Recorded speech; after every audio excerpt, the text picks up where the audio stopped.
Salut les oursons, et bienvenue sur la petite chronique de Spyro le Dragon. Aujourd'hui, c'est Banggood qui se joint à la liste des partenaires qui souhaitent faire un marathon de tests. Donc, comme d'habitude, on va tester 10 objets en 30 minutes, soit 3 minutes par objet, pas une de plus, même s'il se peut à la fin de la vidéo que je revienne sur un ou deux objets que j'estime être plus intéressants que les autres et qui méritent peut-être un petit peu plus qu'on s'y attarde. Voilà. Donc sans plus tarder, démarrons tout de suite. Je crois que c'est le 3e ou 4e, je sais même plus. Oh là là, j'ai arrêté de les compter. Hein. Enfin bref, démarrons ce nouveau marathon de test. C'est parti! Bien, alors vous connaissez le principe, hein, je vais utiliser un petit, compte à rebours répétitif de 3 minutes x 10 qui va commencer dans 10 secondes dès que j'aurai appuyé sur le bouton Start du téléphone. Et ensuite j'aurai 3 minutes pour tester chaque objet, et puis si un objet ou deux me semble digne d'intérêt, j'y reviendrai un petit peu plus en détail à la fin de la vidéo. Voilà, donc normalement j'ai pas besoin de piles, j'en ai pas préparé, s'il en faut bah tant pis, on sera on.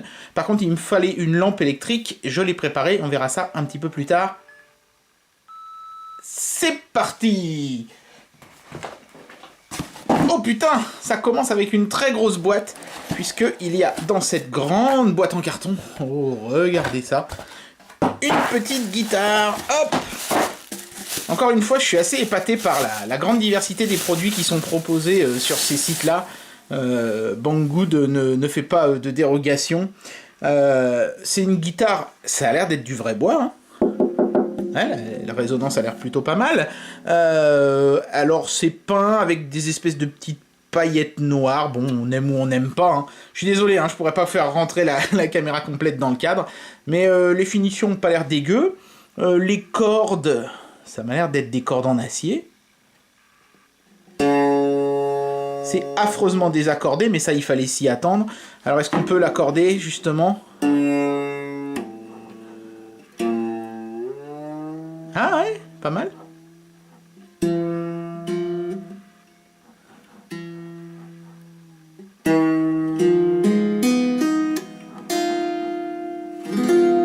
Oh, c'est désaccordé, mais enfin, ça va, hein, il y a quand même un son correct.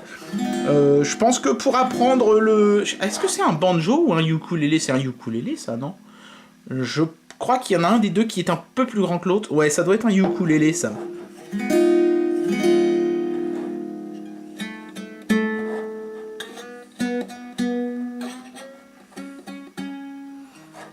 Les cases ont l'air d'être bien disposées.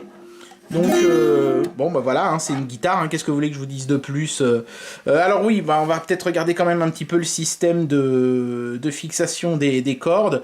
C'est métallique, hein, c'est des attaches métal. Par contre, à l'autre bout, les trucs qu'on tourne sont en plastoc. Mais il y a une vis qui permet de les serrer plus ou moins. Donc si le truc commence à devenir un peu mou et que vous avez du mal à accorder la guitare, il suffira de resserrer les petites vis. Ça, c'est plutôt bien vu. Voilà, bah je vais peut-être essayer de vous jouer un petit truc à la fin de cette vidéo, même si je ne suis pas du tout musicien et que je n'ai absolument aucune idée de comment on joue de la guitare. Mais bon, je vais faire un petit essai, ça pourrait être fun. Donc voilà, ce truc-là coûtait quelque chose comme 15 €, ce qui est franchement pas cher évidemment pour un instrument de musique, donc encore une fois, c'est pas un instrument de musique professionnel, mais sur le même site, hein, sur Banggood, j'en ai vu qui coûtaient 50, 60 € et qui, à mon avis, évidemment, doivent être un petit peu mieux, en particulier le système de fixation des cordes qui m'a l'air d'être un petit peu la seule faiblesse de cette petite guitare. Voilà, voilà. Bon, sinon, rien d'autre à dire, hein, voilà, c'est basique, mais bon, disons que comme un jouet, ou même pour commencer à apprendre, ça peut peut-être faire la blague, voilà. Voilà, c'était pour le premier objet de ce marathon. On va passer au suivant tout de suite. Voilà. Alors, objet suivant. On va avoir que des objets immenses, c'est ça, et je peux même pas dézoomer, hein, je suis déjà dézoomé à fond sur la caméra. C'est un coussin, alors on va le sortir de son sac, hein, quand même. Le pauvre, il doit étouffer là-dedans. C'est un coussin.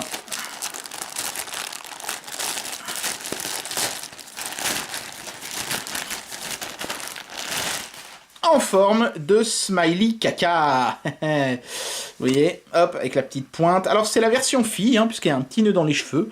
Ça doit être le smiley caca Hello Kitty, j'imagine.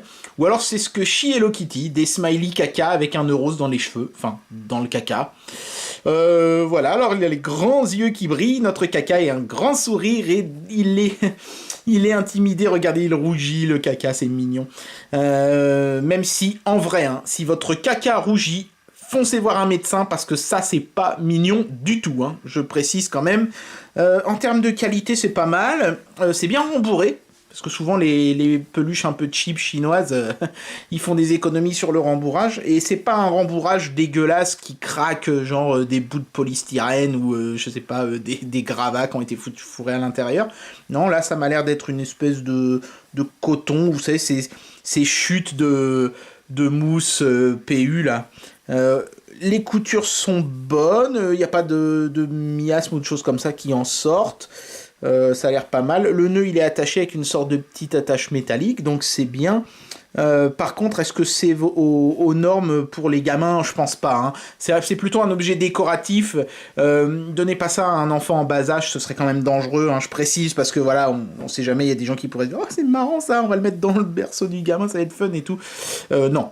Évitez quand même, c'est plutôt pour décorer une pièce geek, donc là en l'occurrence pour filles, mais il y a le même modèle en garçon je crois hein, sur le site, enfin je vous invite à aller voir. De toute façon hein, pour tous les objets je mettrai un lien dans la description de la vidéo, comme ça vous pourrez aller faire un tour si un de ces objets vous intéresse. Voilà, ouais, une peluche qui est quand même ma foi de qualité, et puis pour tous les amoureux du caca, voilà, je sais qu'il y en a, et ben vous pouvez vous acheter ce smiley caca, voilà. Et il me reste 30 secondes et j'ai à nouveau rien à dire. Oui, les premiers objets vont être un peu tous très chiants, mais à mon avis, les suivants, ça va être le contraire. Je vais pas avoir assez de temps. Mais bon, qu'est-ce que vous voulez hein, c'est le jeu, ma pauvre Lucette. Hein. On a décidé de faire un concept de vidéo comme ça où il faut parler pendant 3 minutes. Alors, il faut parler pendant 3 minutes et pas plus. Hein. Voilà, voilà. Mais j'aime bien. En tout cas, c'est un objet que j'aime bien. Je crois que je vais mettre ça dans un coin de chez moi. Je sais pas encore trop où, sûrement dans la chambre de mon gamin. Lui, de toute façon, il a plus de 3 ans, donc il risque pas de suffoquer avec. Donc ça pourrait être rigolo. Voilà. Allez, on va passer à l'objet suivant dans quelques secondes.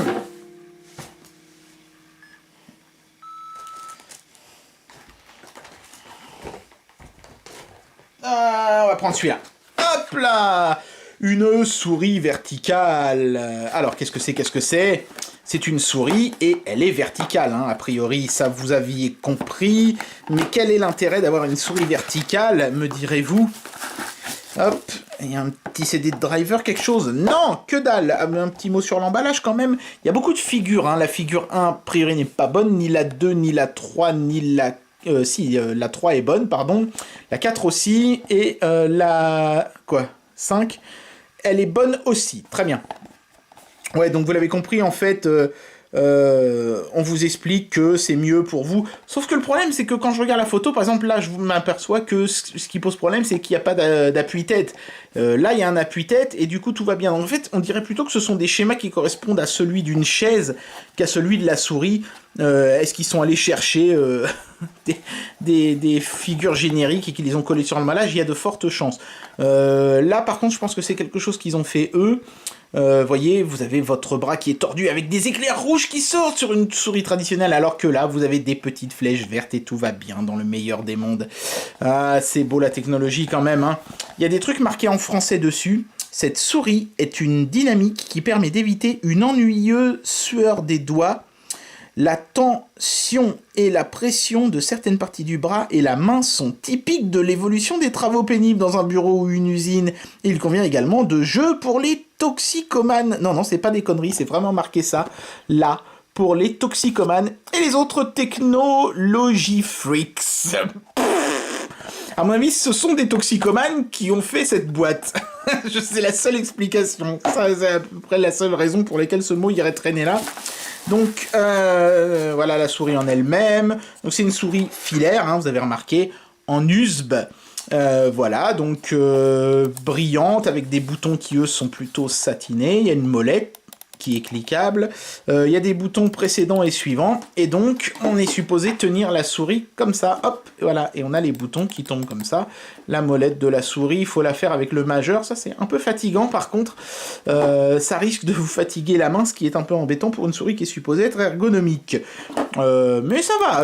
Je dois dire que, ouais, c'est pas mal quand même. Hein. Franchement, je pense que sur de longues heures de travail, ça peut peut-être faire la différence, effectivement. C'est vrai que je tends la main et hop, tac, boum, j'ai la souris qui tombe vraiment bien comme il faut. Les boutons précédents et suivants, on bascule le pouce dessus comme ça, on n'a pas besoin de le déplacer. Ça, c'est plutôt un avantage aussi. Bon, c'est pas mal, c'est pas mal. Je pense que ça peut faire la blague. Vraiment pour les gens qui se servent de la souris sur de longues périodes, pourquoi pas. Ça coûtait une poignée d'euros en plus. Allez, on passe à l'objet suivant. Dit-il en balançant tout par terre. Vous vous souvenez du mastic magique de Aaron le Maboule?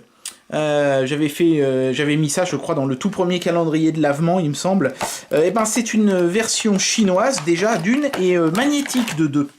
Et évidemment, vous vous en doutez, l'intérêt de cette version par rapport à la version américaine, bah, c'est qu'elle coûte 2 fois moins cher. Hein. Est-ce qu'elle est 2 fois moins bien? C'est ça surtout la question. Déjà, il y en a moins. Mais quand je dis 2 fois moins cher, je prends ça en compte. Hein. Donc, disons 2 fois moins cher en rapport avec le poids. Donc, il y a un carton ici sur lequel il n'y a rien de vraiment écrit à part attention, c'est pas un jouet pour les enfants, ne vous foutez pas ça dans les yeux, dans le nez, dans la bouche ou dans les autres orifices de votre corps. Ici, on a une boîte sur laquelle il n'y a pas écrit quel type de mastic on a.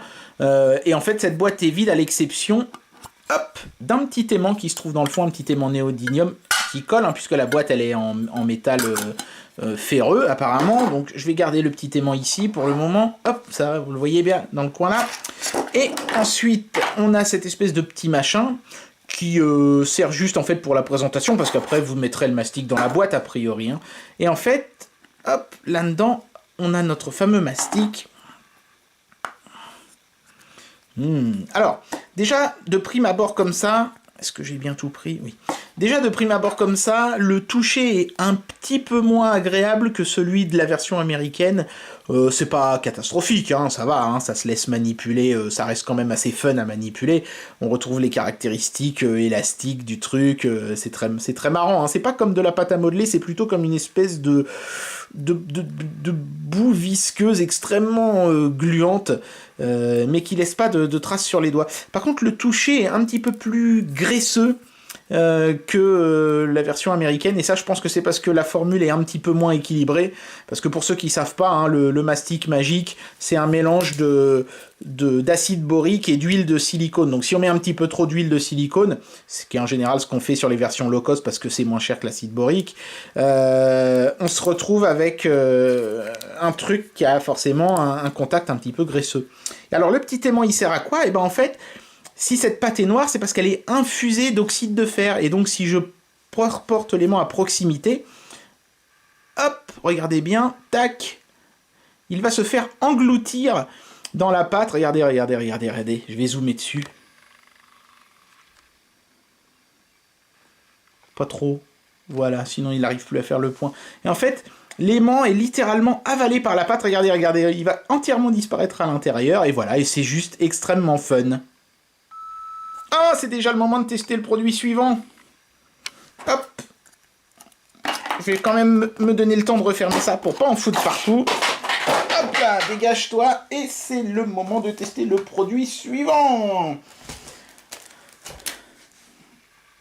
Vous savez, on dit souvent que ce sont pas forcément les choses les plus grandes qui sont les plus impressionnantes. Et ça n'a jamais été aussi vrai avec ce petit machin, parce que c'est vraiment un truc de fou, ce truc-là. Je vais vous montrer ce que c'est. On va le sortir de son petit sachet, voilà. Il s'agit en fait d'un adaptateur OTG qui permet de transformer n'importe quel appareil USB en appareil OTG, c'est-à-dire micro USB que vous pouvez brancher à votre téléphone. Je pense que le mieux pour ça, c'est de vous faire la démo avec la souris de tout à l'heure. Voilà, donc je ressors ma souris verticale. Voilà, vous voyez le cordon USB. Et en fait, dans la petite fente qui se trouve ici, j'insère mon petit gadget comme ça. Voilà, délicatement. Tac, et voilà. Regardez ça, ça l'a transformé en OTG. Je n'ai plus qu'à brancher ça à mon téléphone par la petite prise ici. Et je pourrais me servir de la souris. Alors évidemment, il faut avoir un téléphone compatible, mais normalement tous les smartphones Android, par exemple, prennent en charge la souris dès l'instant qu'ils sont au moins en 2.1, je crois. Donc normalement, tous les téléphones Android sont en 2.1 depuis au moins 3 ou 4 ans maintenant, voire même 5. Donc ça ne devrait pas poser de problème. On le retire en tirant dessus tout simplement, ça va, c'est pas trop difficile. Hein. C'est bien foutu parce qu'on a une grande plaque métallique en fait sur le dessous. Les contacts sont de l'autre côté, comme ça, vous voyez, en fait, vous avez 4 contacteurs ici qui viennent tout simplement prendre contact avec les 4 petites languettes qui se trouvent à l'intérieur de la prise. C'est ingénieux, hein, ça prend absolument pas de place.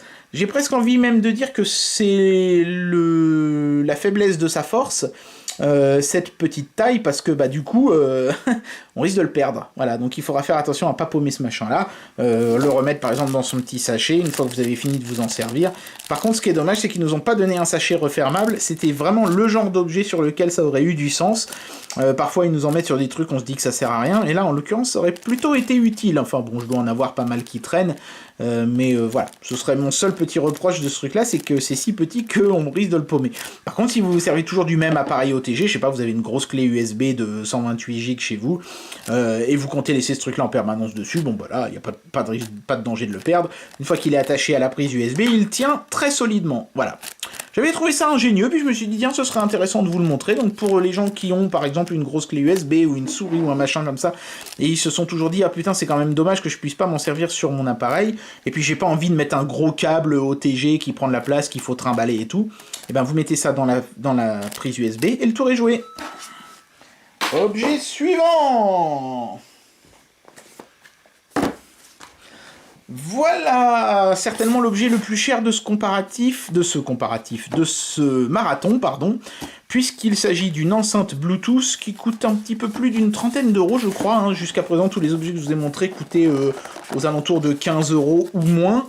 Certains, le petit truc OTG qu'on vient de voir, il coûtait même pas 2 €. Hein. Donc, vous voyez, il y en a vraiment pour toutes les bourses. Emballage très générique, vous avez vu, hein, c'est blanc, c'est pas très joli, mais comme on dit, l'habit ne fait pas le moine, et ça n'a jamais été aussi vrai. On nous dit design unique, c'est plutôt vrai, il y a 2 enceintes, donc c'est du stéréo, fonction kit main libre et fonction auxiliaire, donc c'est un petit peu tout ce qu'on est en droit d'attendre d'une bonne enceinte Bluetooth. Voyons un petit peu ce que ça donne globalement. Ok, donc on tombe tout de suite sur l'enceinte. Alors je vais la mettre de côté, on va regarder un petit peu ce qu'il y a dedans d'abord. On a un câble micro USB. Donc ça c'est pour recharger la batterie de l'enceinte évidemment. On a le câble auxiliaire, donc c'est ce qui permet d'utiliser l'enceinte en mode filaire sur par exemple un baladeur, un vieux baladeur qui n'était pas Bluetooth. Et puis on a une petite notice qui est en anglais, et uniquement en anglais, il n'y a pas de chinois. Donc a priori c'est pour le marché international. Bon bah c'est pas bien folichon, hein. C'est une enceinte Bluetooth donc il n'y a pas vraiment grand chose à dire sur le côté technologique. Alors l'enceinte en elle-même, oh la vache elle est bien calée en tout cas, ça c'est plutôt bon signe. Ah ouais, vous savez quand le site m'a suggéré de tester ça, je me suis dit mais pourquoi faire encore une enceinte Bluetooth? Mais c'est vrai qu'elle est vachement chouette, hein. C'est de l'aluminium brossé, y compris le bouton. Ah ouais, on sent le froid du métal, c'est très très chouette. Ici, on a une grille qui est métallique aussi, avec le logo Enusic. 2 gros patins de caoutchouc sur le dessous. Quality check fait par numéro B5. Ah, maintenant ils mettent des lettres. Attention, ça se complique. À l'arrière, on a presque l'intégralité de l'interface, hein, à l'exception du bouton plus et moins sur le dessus ici. On a le bouton Power, donc la prise pour la recharge, et la prise auxiliaire. Voilà, donc a priori le son sort et par derrière et par devant, puisque ici c'est par là qu'on entend le son le plus sortir. Mais on peut voir en regardant de près qu'il y a des zones plus sombres ici, donc des trous qui sont percés plus profondément, qui permettent certainement au son de sortir à l'arrière également. Je crois que c'est sur ce produit-là que je vais revenir à la fin de la vidéo, parce que je vais essayer de vous faire écouter un petit peu de son. Le seul problème, c'est que je l'ai couplé avec le smartphone qui fait actuellement les comptes à rebours, donc je peux pas tout faire. Et donc là, on va passer à l'objet suivant, et je reviendrai sur celui-là tout à l'heure. Hein.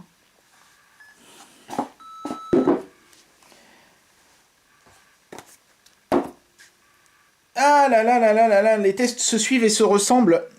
Voici une ampoule intelligente de la marque E-Light. Vous vous souvenez, on avait testé la lampe de chevet ultime de cette marque. Et en fait, cette lampe-ci, alors ce Yi, c'est en fait une sous-marque de Xiaomi. Hein. À l'intérieur, je crois qu'il y a une notice. Oui, voilà. Par contre, est-ce qu'elle est en chinois? Oui, elle est en chinois. Et uniquement en chinois. Voilà, c'est clairement des produits pour le marché chinois. Même si souvent les interfaces du logiciel sont disponibles en plusieurs langues. Donc, voilà. Très très belle ampoule. Ah, c'est un peu bizarre de parler d'une ampoule dans le détail comme ça, mais c'est important parce que, à vrai dire, c'est le futur. Hein, les ampoules à LED, bientôt il n'y aura plus que ça. Elles vont même remplacer les ampoules fluo qui actuellement, je pense, équipent la plupart des maisons en France.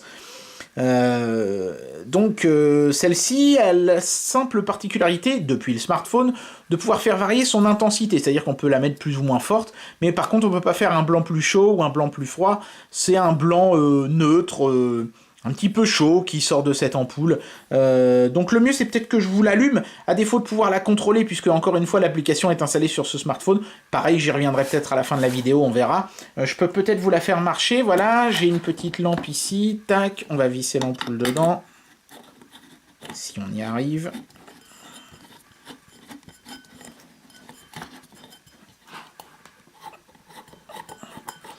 Alors l'ampoule elle est plutôt de bonne qualité parce que la base est en céramique, alors que souvent les ampoules intelligentes premier prix, la base elle est en plastique.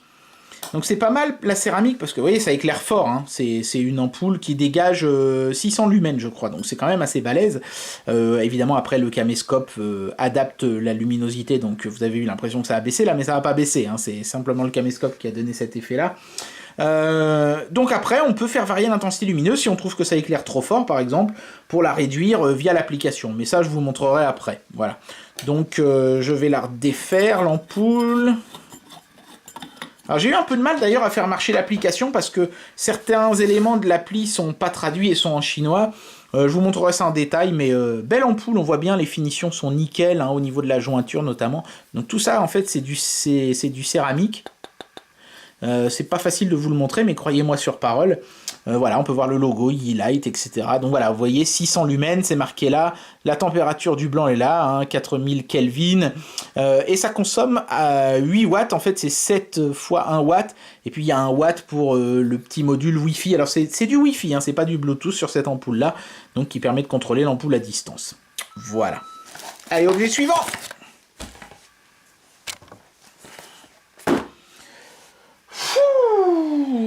Et B, encore une souris. On est gâté en souris, hein, cette fois-ci. Alors, c'est une souris gamer. Et moi, personnellement, je joue très peu sur PC. Mais ma femme aime bien jouer notamment à des jeux en ligne. Donc, je pense que ça lui fera plaisir.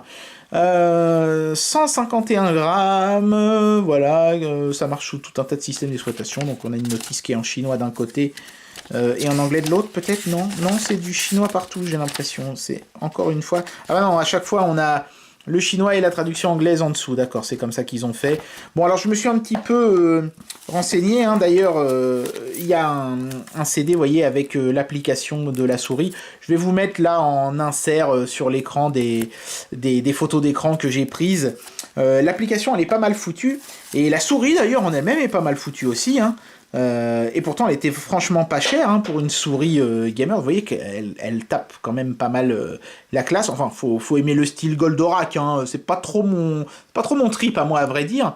Mais donc on a 2 clics gauche et droit, la molette cliquable, un bouton ici qui permet de faire varier le DPI, je vais y revenir. 2 sous-boutons, ça peut être pas mal pour changer son arme ou des choses comme ça, même si normalement en général ça se fait plutôt avec la molette. Encore un bouton ici, les boutons précédents et suivants ici sur les côtés. Et en dessous, il y a un autre bouton encore. Et tous ces boutons, y compris celui-là, le petit bouton en dessous, qui par défaut éteint en fait l'éclairage, puisque la souris émet des LED, tous ces boutons sont entièrement programmables via l'application qui est fournie donc sur le petit CD avec. Et c'est franchement pas mal. Et la souris... elle a un système de variation des DPI. Je sais pas si ça va être marqué dans la notice. Ouais, ça peut aller de 1000 dpi jusqu'à 4800 dpi. Vous voyez, c'est marqué là, de 1000 à 4800. Donc inutile de vous dire qu'à 4800 dpi, ça va vraiment très très très vite et la précision est redoutable. Et en fait, on fait les changements en appuyant sur le bouton central, le gros bouton central ici. Donc on démarre à 1000 dpi, et quand on appuie, ça passe à 2000, 3000, 4000, 4800. Et à chaque fois qu'on fait varier la valeur, les petites LED qui éclairent, en fait, là on en voit deux, mais ça éclaire tout l'intérieur de la souris, hein, un petit peu comme si la lumière fuyait de l'intérieur. Ça change de couleur en fait, ça passe du rouge au bleu, au vert, au jaune, et chaque couleur correspond à un DPI, donc vous avez un retour visuel du nombre de DPI dans lequel vous êtes. C'est plutôt pas mal. Le câble est en tissu, et la prise USB à l'autre bout est de bonne qualité avec un petit anti-parasite au bout. Allez, objet suivant, mais c'est une belle souris, je pense que ça va faire plaisir à ma petite femme ça. Objet suivant... ce sont des boules de bowling. Non, évidemment, ce sont des lunettes de soleil, vous l'avez compris, d'une marque chinoise qui s'appelle Basecamp Sports. Et je sais pas pourquoi ils ont mis un diamant, parce que clairement, ce sont pas des verres en saphir, hein, je vous le dis tout de suite. Ce sont des verres Polaroid en plastique, hein. Voilà, donc il y a un truc en chinois marqué, je sais pas si c'est marqué Basecamp en chinois. On a un gros mousqueton en plastique, on a une fermeture éclair qu'on va ouvrir, parce que le but du jeu c'est un petit peu de voir ce qu'il y a à l'intérieur, hein, même si bon ce sont des lunettes de soleil, ça peut être intéressant. Donc les lunettes en elles-mêmes, on va y revenir dans un instant. On a un petit sac de transport, ça c'est plutôt sympa, en plus il n'est pas de mauvaise qualité, il est logoté, hein, vous voyez, 3C Basecamp Sports, truc machin en chinois, et un gros bandeau en plastique, non je croyais que c'était du plastique réfléchissant, mais non, c'est juste une surimpression grise, hein. Voilà, bon de toute façon je vois pas bien l'intérêt de mettre du réfléchissant sur la housse de vos lunettes.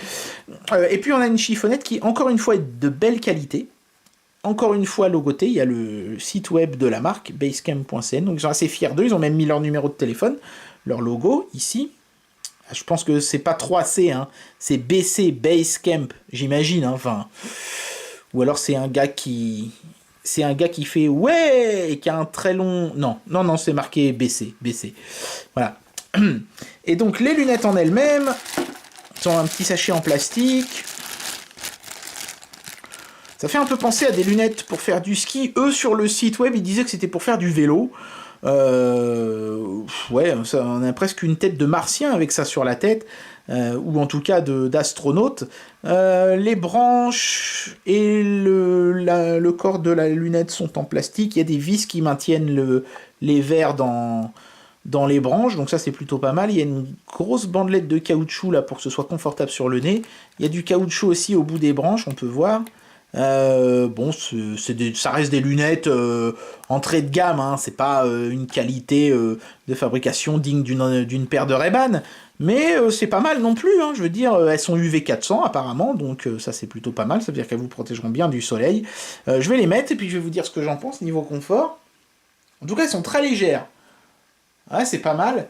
Ouais, c'est plutôt bien. Alors, ça donne une teinte un peu bleutée à tout ce qu'on regarde, c'est un peu étrange, mais je pense qu'on s'y fait vite. C'est assez joli. Ce que j'ai un peu de mal avec ces lunettes-là, c'est que je trouve que elles protègent pas forcément toujours très bien la partie la plus haute ici, du fait de l'absence de cadre autour. Enfin bon.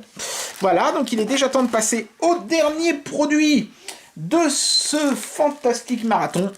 Et on va tester, pour finir, pas du tout en beauté, un portefeuille. Alors, le but de ces vidéos, c'est aussi bien sûr de vous montrer à quel point la variété, la diversité des produits est impressionnante chez des sites comme Banggood et autres, hein.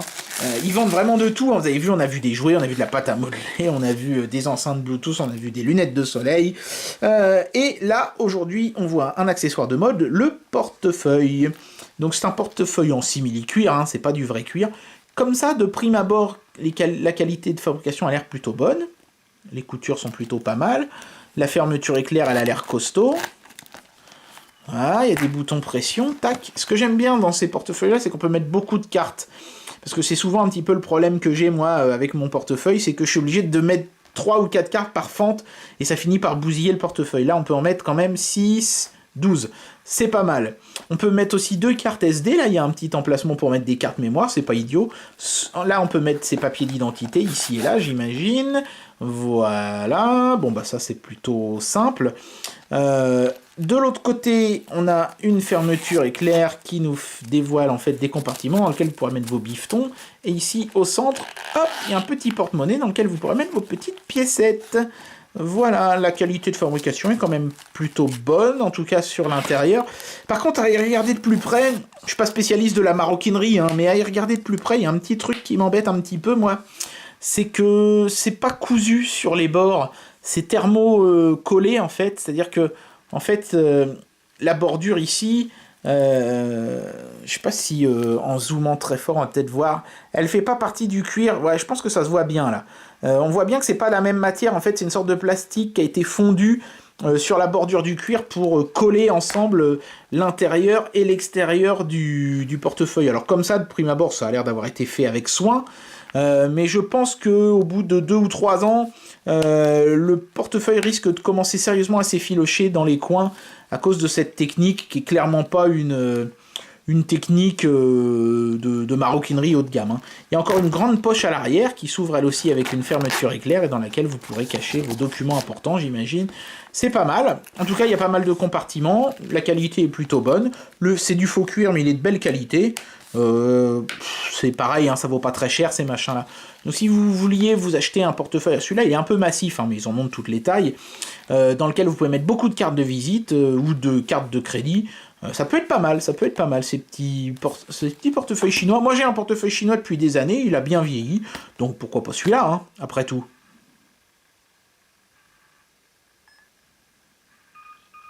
Ouf! Après ces quelques secondes de silence qui vous ont été offertes gratuitement par Spiro, il est temps d'amener une conclusion à cette vidéo. Today are so lucky they never have to encounter anything that sinks to this level of filth. Oh man, there's so many projectiles on the screen, it's impossible to avoid. It'd be easier to go out in a thunderstorm and try to dodge rain. You touch the floors, you die, you touch the walls, you die, you touch the ceiling, you die, you die, you die, you die, die, die, die, die, die, die!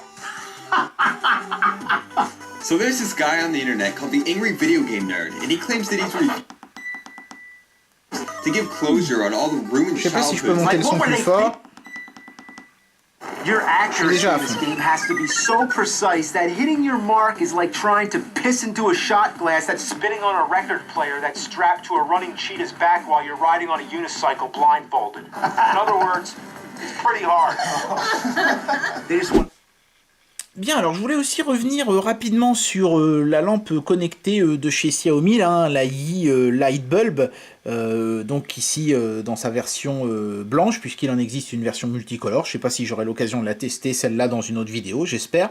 Alors pourquoi j'avais envie de vous la montrer en détail, alors que fondamentalement, je vous l'ai dit, hein, l'application ne sert qu'à faire varier l'intensité lumineuse, bah, c'est parce que, outre ça, cette application, elle est quand même intéressante, parce que c'est l'application Mi Home qui permet en fait de contrôler tous les appareils Xiaomi connectés de votre maison. Donc bien sûr les lampes, donc là l'ampoule je l'ai nommée lampe du salon, la Yi Light, vous savez la lampe de chevet que j'avais déjà testée dans une précédente rubrique, bah du coup elle apparaît aussi dans l'application, et c'est intéressant parce que évidemment après vous pouvez lier les deux appareils ensemble et faire en sorte que quand l'un s'allume l'autre aussi, quand vous baissez la luminosité de l'un ça baisse la luminosité de l'autre, etc. Vous pouvez créer comme ça des liens intéressants entre les différents produits Xiaomi. Alors je peux pas vous montrer que la lampe de chevet parce qu'elle est dans une autre pièce, mais ce que je peux vous montrer déjà c'est l'interface du logiciel. Donc ça ressemble beaucoup évidemment à celle de comment dire de la lampe de chevet, hein, sauf qu'on peut pas choisir la couleur puisque c'est une ampoule uniquement blanc, mais on peut faire varier l'intensité lumineuse en glissant comme ça son doigt, et vous voyez derrière moi là l'ampoule éclaire de moins en moins fort, voilà. Et en remontant comme ça, ça éclaire de plus en plus fort. Je peux aussi éteindre carrément la lampe à distance, tac, et l'allumer. Et ça fonctionne même quand je ne suis pas dans la même pièce, même quand je suis à plus de 10 mètres, parce que l'ampoule ne fonctionne pas en Bluetooth, encore une fois, mais en Wi-Fi. Donc dès l'instant que le smartphone est connecté en Wi-Fi, et l'ampoule aussi, et ça, l'ampoule, elle le sera systématiquement, il faudra le faire une fois dans l'appli, et après ce sera bon, et ben voilà, vous pouvez contrôler votre éclairage à distance. Donc ça, c'est plutôt intéressant. Voilà, donc ensuite, ce qui est pas mal non plus, Ce sont les favoris, voilà. Donc en fait, vous pouvez définir des ambiances favorites. Il y en a deux qui sont intégrées de base par Xiaomi, c'est chambre d'enfant hein, pour aider les enfants à s'endormir, et relaxation pour lire des bouquins. Et puis sinon, vous avez des favoris. Alors il y en a déjà 4, mais après vous pouvez créer les vôtres. Donc vous avez 25%, 50%, 75%. Donc ça baisse la luminosité d'autant. Hein. Là je suis à 50%, 25%. 100%, etc. Vous pouvez créer vos propres favoris, bah pour ça c'est pas compliqué, hein. Vous choisissez une valeur ici à gauche, et puis ensuite vous appuyez sur le petit cœur en haut à droite, et ça vous créera un nouveau favori. Voilà, donc ouais c'est pas mal cette application. Alors évidemment il y a des trucs qui sont en chinois, parce que bah, Xiaomi, eux, ce qui cible surtout c'est le marché chinois, hein. Mais vous avez un petit forum sur lequel vous pouvez faire part de vos différentes remarques, etc. Donc l'interface est plutôt pas mal, et bah, ça permet de contrôler tous ces appareils depuis une seule interface, et ma foi je trouve ça plutôt plaisant, c'est plutôt bien vu, et c'est là qu'on voit que Xiaomi a pris un petit train d'avance sur Apple et Google, qui sont tous les deux en train de réfléchir à leur système de pilotage des objets connectés de la maison. Bah voilà, chez Xiaomi c'est déjà présent et c'est déjà fonctionnel, c'est pour ça que j'avais envie de vous le montrer. Et bien voilà, c'est déjà la fin de ce marathon de test spécial Banggood. J'espère que ça vous a plu. Et moi je vous dis à très bientôt pour une prochaine vidéo. Allez, tchuss!